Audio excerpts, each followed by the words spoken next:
A viagem começa em Cabo Frio, com muitas ilhas e penínsulas que atraem milhares de brasileiros no verão. Ao norte se situam São João del Rei e o maior museu ferroviário do país, que também oferece passeios de Maria Fumaça.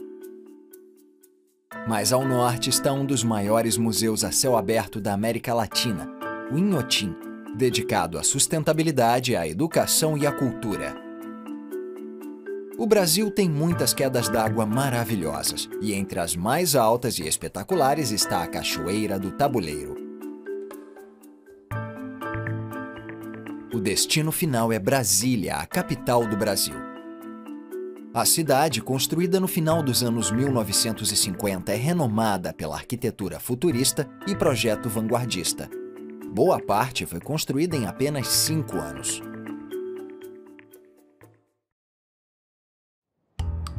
As ilhas e penínsulas de Cabo Frio estão a uns 150 quilômetros da cidade do Rio de Janeiro e são um destino muito procurado pelos cariocas nos fins de semana e nas férias. A área ficou famosa em 1964, quando a atriz francesa Brigitte Bardot visitou a Armação dos Búzios, que na época era uma pequena vila de pescadores. A reputação do local cresceu, pois passou a atrair a alta sociedade internacional, e em pouco tempo Búzios foi apelidada de Saint-Tropez do Brasil. A alta sociedade partiu para outra, mas a área continua sendo popular e atrai milhares de brasileiros na alta temporada entre dezembro e fevereiro.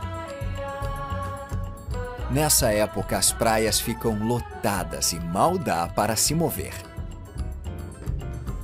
O nome Cabo Frio vem de uma corrente marítima gélida que se origina no Polo Sul e emerge aqui, tornando a água fria.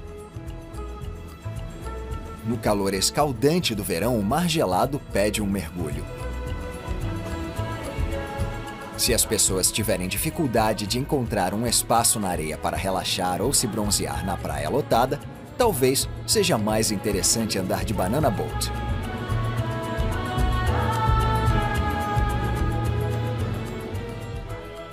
Talvez nenhuma planta tropical seja mais pitoresca do que as palmeiras. E este é o lugar do mundo onde há mais espécies de palmeiras. A última era glacial não atingiu a costa brasileira, então a Terra teve muito tempo para desenvolver variedades de plantas que só existem aqui. Inclusive, 390 tipos de palmeiras, presentes em florestas tropicais e plantações em todo o Brasil. Além de oferecer uma agradável sombra para o gado, as palmeiras são muito usadas na construção, no vestuário e, cada vez mais, na produção de óleo. Elas também são ricas em nutrientes. Por exemplo, o açaí, uma palmeira nativa que é usada com fins alimentícios e medicinais pelos brasileiros há séculos. O fruto chega a representar quase metade da ingestão calórica diária de alguns povos indígenas. Uma forma de evitar o calor intenso do verão é ir para áreas mais elevadas. Em 1822, o imperador brasileiro Pedro I estava viajando pela Serra dos Órgãos e, como gostou do clima, resolveu construir um palácio aqui.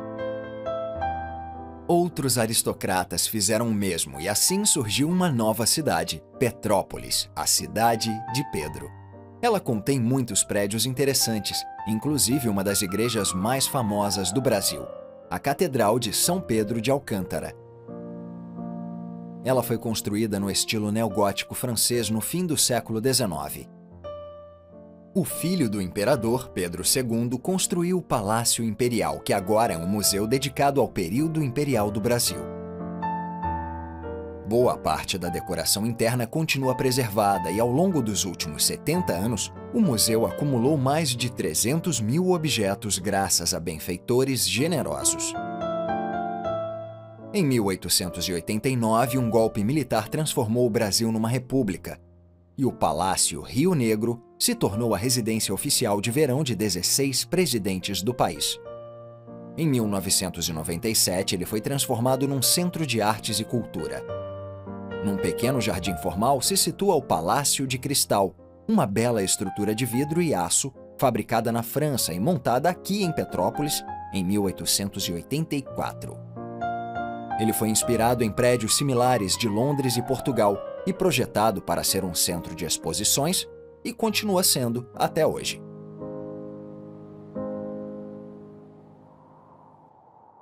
A viagem segue para o norte e sobrevoa montanhas arborizadas e enevoadas até entrar no Parque Nacional do Itatiaia. É um ambiente natural excepcional composto por florestas tropicais densas e alimentado por rios de água transparente e gélida que escorrem das montanhas. O parque é lar de onças pintadas, onças pardas, muitos tipos de macacos e mais de 350 espécies de aves. É o parque nacional mais antigo do Brasil e um lugar muito procurado por ecoturistas e observadores de aves. No topo de uma das montanhas do parque se situa o Museu Regional da Fauna e da Flora. Aberto em 1942, ele abriga uma ampla coleção de espécimes animais e vegetais que refletem a extraordinária biodiversidade da região.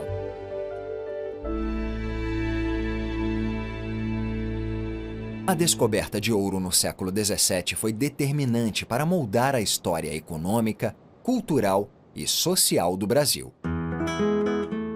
A cidade de São João del Rei enriqueceu por causa das minas da região. Mas quando o ouro acabou, a cidade entrou em declínio. Porém, os bons tempos deixaram um legado de belas construções coloniais, inclusive muitas igrejas importantes. Uma das principais igrejas coloniais é a de Nossa Senhora do Carmo, construída na era do estilo rococó no início do século XVIII. Outro bom exemplo de arquitetura colonial brasileira é a Catedral Basílica de Nossa Senhora do Pilar. A construção começou em 1721, no auge da riqueza da cidade.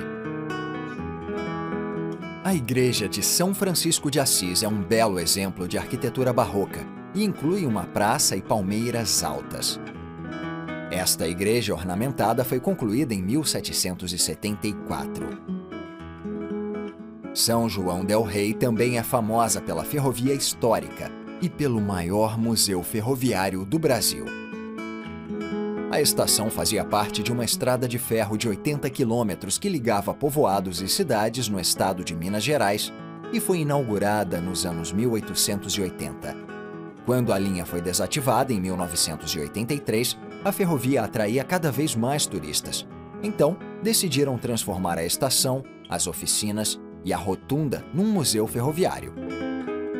Das 58 locomotivas originais, 14 sobreviveram ao fechamento, além de uma parte do equipamento ferroviário. Nos fins de semana, os turistas podem ver as locomotivas virarem na rotunda antes de percorrerem os 13 quilômetros de trilhos restaurados, onde os passageiros podem sentir a emoção da grande era do vapor. Um trem está prestes a partir da outra ponta da linha na estação de Tiradentes. A estrada de ferro de 13 quilômetros é uma das mais antigas do mundo que permanece em operação contínua. Os trens funcionam de sexta a domingo e nos feriados. Atravessando rios caudalosos e matas densas, a linha foi construída para ligar as minas, as fazendas e as fábricas da região a conexões com destino ao Rio de Janeiro e a São Paulo. As primeiras 2 locomotivas compradas pela empresa foram fabricadas pela americana Baldwin Locomotive Works e enviadas ao Brasil. Elas eram do tipo Montezuma e pesavam cerca de 13 toneladas. Depois, a empresa forneceu mais 53 locomotivas. No início, elas eram movidas a lenha, mas depois foram convertidas para óleo diesel. Os incêndios ocasionais causados por faíscas que queimam o mato seco tornam a experiência mais emocionante. 16 locomotivas sobreviveram ao fechamento da ferrovia e foram preservadas, inclusive a locomotiva número 1. Elas continuam funcionando direito e são carinhosamente chamadas de Maria Fumaça.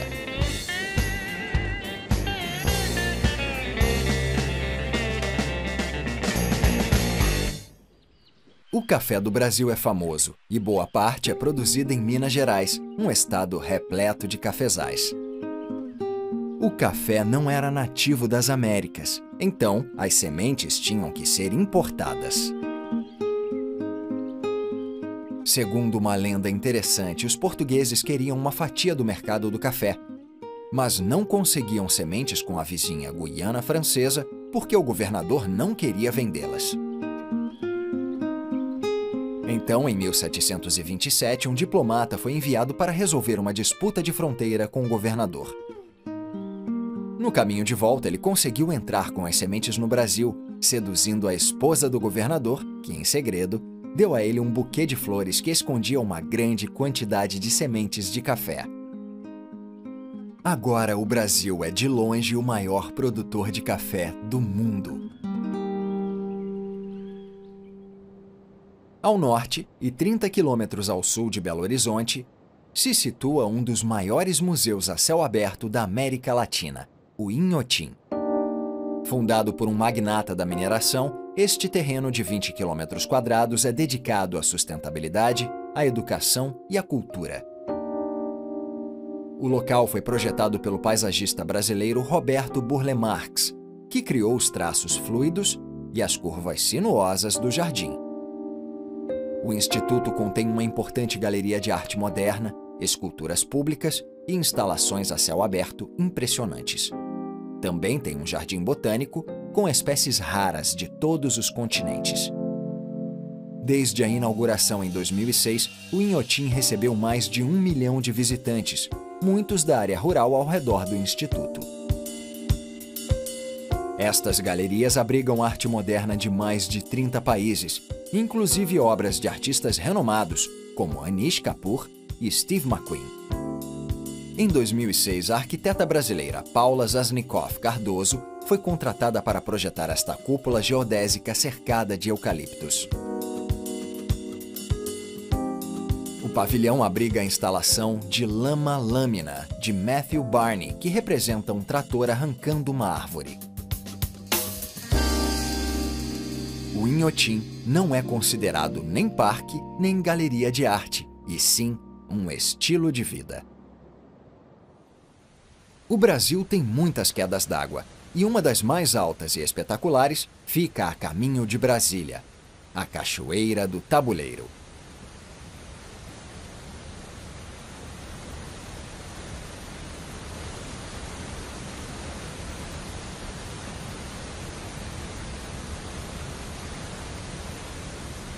Aqui, o rio sofre uma extraordinária queda de 273 metros, o equivalente a um prédio de 90 andares, e mergulha num poço de 700 metros quadrados, cercado por pedregulhos imponentes. Os turistas são alertados para não mergulhar no poço, que é repleto de pedras submersas muito perigosas. Talvez seja melhor só admirar a cachoeira de baixo e de cima.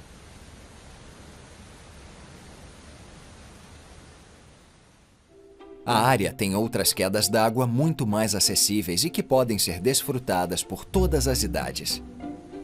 Uma dessas maravilhas naturais mais populares é a Cachoeira Grande. Ela tem formato de ferradura e se estende por 60 metros ao longo do rio Cipó.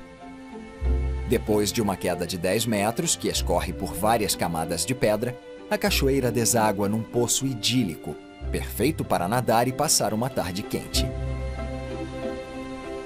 Nos fins de semana e nas férias, a cachoeira recebe até 200 pessoas por dia, que fazem churrasco nas margens e se refrescam na água. É difícil imaginar que estas camadas de pedra tenham se formado com depósitos marinhos há mais de 1,5 bilhão de anos. 14 quilômetros ao norte se situa o Parque Estadual do Biribiri, com 17 mil hectares. No centro dele existe uma vila abandonada, Biribiri. Em 1876, uma fábrica de tecidos foi construída aqui pelo bispo da região. Foi uma das primeiras e mais importantes do estado de Minas Gerais. Os 1.200 operários moravam na vila, que tinha uma escola e uma igreja. O relógio da igreja foi doado pela família real portuguesa. O rio Biribiri, que atravessa o parque, alimentava as turbinas hidrelétricas que geravam energia para a fábrica e a vila. No entanto, a fábrica fechou em 1976 e a vila esvaziou aos poucos até ser abandonada. Agora, os turistas podem alugar as casas, conhecer o parque e comer nos 2 restaurantes da vila. A viagem se aproxima de Brasília e sobrevoa uma das muitas plantações de eucalipto da região. Com 5 milhões de hectares de floresta plantada e renovável, o Brasil tem a maior plantação de eucalipto do mundo. 40% das árvores cultivadas aqui são queimadas em instalações como esta e transformadas em carvão vegetal, que é usado principalmente pela indústria siderúrgica nacional. As plantações de eucalipto do Brasil estão entre os ecossistemas mais produtivos do planeta, gerando em média 40 metros cúbicos de madeira por hectare anualmente. O carvão vegetal produzido aqui é a base do Aço Verde, uma iniciativa lançada recentemente pelo governo brasileiro. Usando o eucalipto na indústria siderúrgica em vez de carvão mineral ou árvores nativas, o Brasil vai reduzir de forma significativa as emissões de gases de efeito estufa e ajudar a conter o desmatamento. A chegada do verão aumenta a frequência de tempestades repentinas e violentas. Esta surpreendeu o helicóptero a caminho de Brasília, então é melhor desviar dela. O Brasil é o país com maior incidência de raios do mundo, com mais de 60 milhões de registros por ano. Mas essas tempestades costumam produzir arco-íris maravilhosos.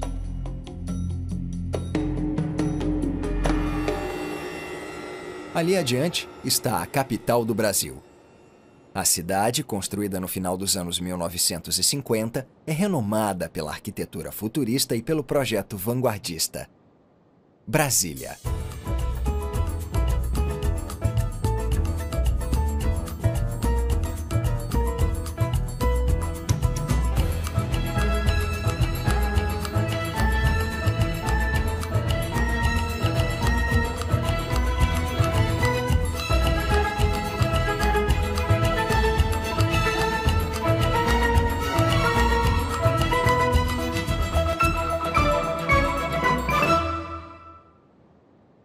O presidente Juscelino Kubitschek encomendou a construção da cidade em 1956. Com o lema 50 anos em 5, o sonho do presidente Kubitschek era que o Brasil crescesse nos 5 anos de mandato dele, tanto quanto havia crescido nos 50 anos anteriores. Sob a orientação do famoso arquiteto Oscar Niemeyer e do urbanista Lúcio Costa, eles conseguiram algo que parecia impossível. Construíram a cidade básica em apenas 4 anos. Brasília foi oficialmente inaugurada em 1960, um símbolo de uma nova era para o Brasil. A parte central de Brasília foi projetada como um avião enorme. O eixo monumental percorre o que pode ser considerado a fuselagem da cidade e é contornado pelos principais prédios do governo federal. No nariz do avião ficam o Congresso e o Gabinete Presidencial. A Asa Norte e a Asa Sul são os bairros residenciais da cidade, além de terem uma gama de restaurantes, bares e hotéis. Numa península que adentra o lago está localizada a residência oficial do presidente, o Palácio da Alvorada. O local recebeu esse nome porque o presidente Kubitschek costumava descrever Brasília como uma nova alvorada na história do Brasil. Ele foi projetado por Oscar Niemeyer e foi o primeiro prédio a ser construído na capital nova.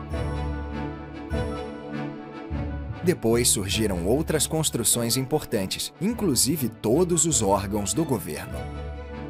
Eles ficam na ponta sudeste do eixo monumental, na Praça dos Três Poderes, a sede do Executivo, do Judiciário e do Legislativo. Lado a lado, cada um sendo a metade de uma esfera, estão o Senado e a Câmara dos Deputados. Oscar Niemeyer disse que o Senado é um órgão tradicionalmente mais fechado. Então, o prédio está vedado embaixo de uma cúpula. Por outro lado, a Câmara é mais receptiva à voz do povo. Então, foi projetada para ficar aberta para o mundo. Ao longo do eixo principal há outros belos exemplos de projeto futurista, especialmente a Catedral. A Catedral de Brasília é rodeada por 16 colunas de concreto. Cada uma pesa 90 toneladas.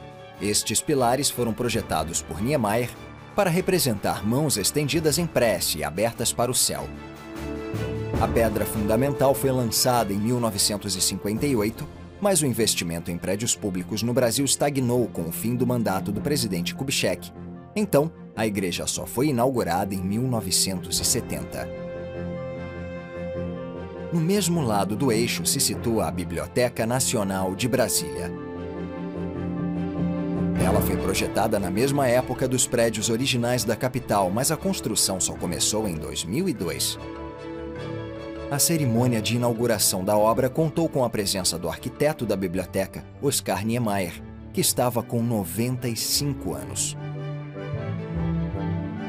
Do outro lado do eixo fica o Teatro Nacional, também concebido por Niemeyer. Ele foi iniciado em 1960 e concluído 6 anos depois. O prédio é composto por 2 salas menores e pelo auditório principal, que tem capacidade para 1.400 pessoas. O teatro está passando por uma longa reforma. Um dos prédios mais novos de Brasília é o Estádio Nacional. Concluído em maio de 2013, este complexo de 500 milhões de dólares foi concebido para ser um dos principais estádios da Copa do Mundo de 2014. Obviamente, o projeto é inspirado na obra de Oscar Niemeyer. O exemplo mais gritante da influência dele é encontrado nos 288 pilares que formam a fachada da estrutura e sustentam o teto aberto. O estádio tem capacidade para mais de 70 mil pessoas e tem até bicicletário. Uma das últimas contribuições de Oscar Niemeyer é o Memorial dos Povos Indígenas. Inaugurado em 1987, o prédio tem forma de espiral que remete às malocas redondas dos índios Yanomami. Ele fica bem no meio do eixo monumental. No total, o Brasil tem 230 grupos indígenas que falam 180 línguas distintas. Este memorial dá vida à diversidade e à riqueza dessas culturas.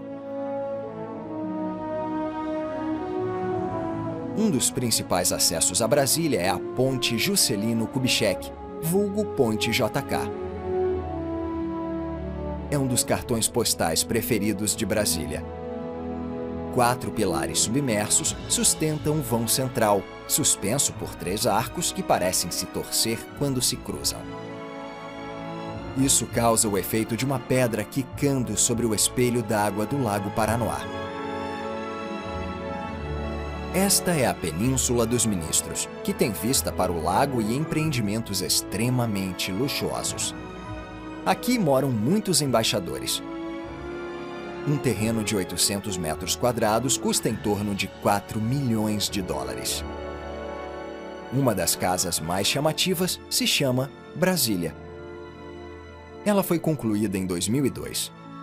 De certa forma, isso mostra que Brasília continua na vanguarda da arquitetura moderna e sempre esteve, desde que foi inspirada pelo homem que decidiu realizar o sonho de construir uma cidade nova para um Brasil moderno. O presidente Juscelino Kubitschek tirou a capital do papel. E o memorial dele é um lugar adequado para concluir esta jornada.